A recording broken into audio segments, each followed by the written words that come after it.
A House divided over military and financial aid to Ukraine. Some brand new CNN reporting reveals a growing chasm among the GOP as the war enters its second year. Some hardline Republicans say the billions spent backing Ukraine is a prime example of government waste. And given their slim House majority, it could be enough to complicate or potentially even block additional funding down the road.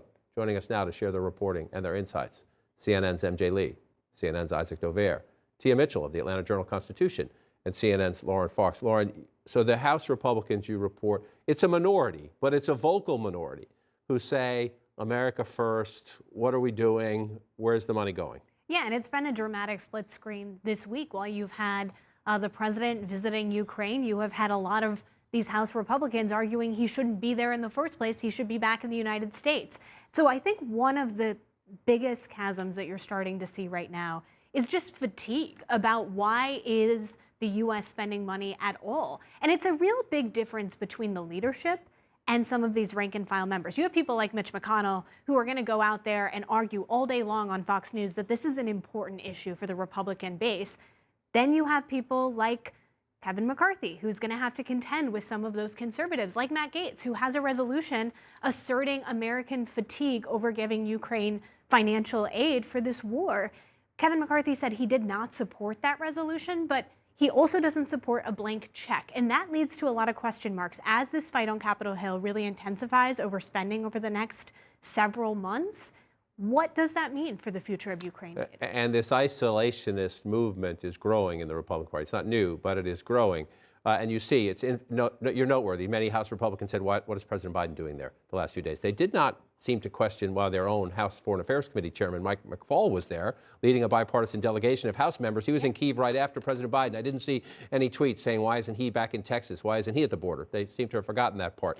It's interesting, though, because over in the Senate, most Republicans in the Senate think this is a fight the United States must be in. Most Republicans in the Senate, this is an area where they say President Biden is doing the right thing. They might even want him to do more. Shelley Moore Capito, Republican of West Virginia. Maybe they aren't getting the same information, she says, of House members. I think maybe there are more people over there who view it as an enhancement of war, where we see it as protection of freedom. That's what President Biden has been saying, that if you give Putin Ukraine, what's to stop him from going into Estonia, Latvia, Moldova, those group of 9 countries we just showed? Yeah, and I think what the more seasoned Republicans, the Republicans who've been around, we have to remember the House, especially this new kind of more empowered far-right contingent of the House, has not been around a really long time. But those senators who have say, if you empower Putin, and quite frankly, even this rhetoric around withdrawing U.S. funding is something that can further empower Putin to say, hey, I can stay the race and hope to wait out the U.S. and then bide my time. And I think what we're hearing from senators is that you can't let that happen.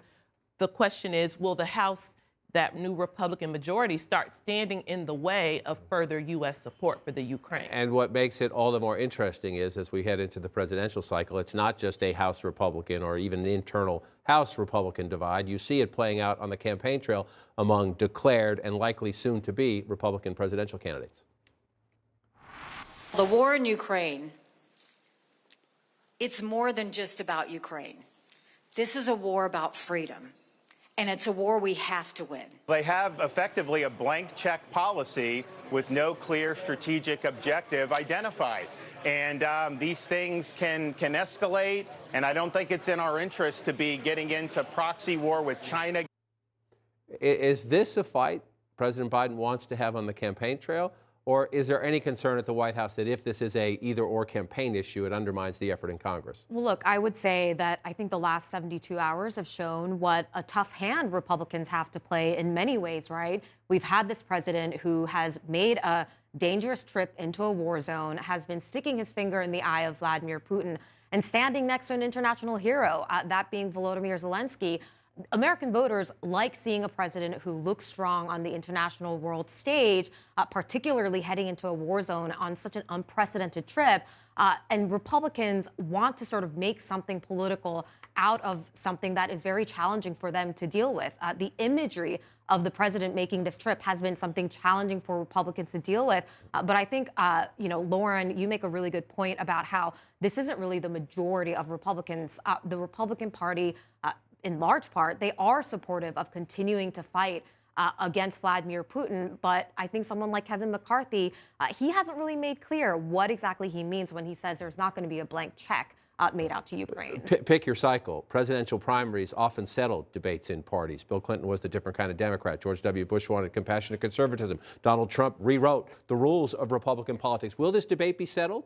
Well, look, what we're going to is already Nikki Haley is saying that if we don't continue in the war for Ukraine, then that will lead to World War III. Donald Trump is saying if we do continue it, that will lead to World War III. That's where the Republican Party is divided on this. And then you get into all the House dynamics. This is going to be something where you have a lot of Republicans who are facing these isolationist ideas, also budget ideas, but trying to figure out how they attack Joe Biden, how they make Biden the bad guy here. As MJ said, he, through the imagery of this week, made that a little bit tricky for them.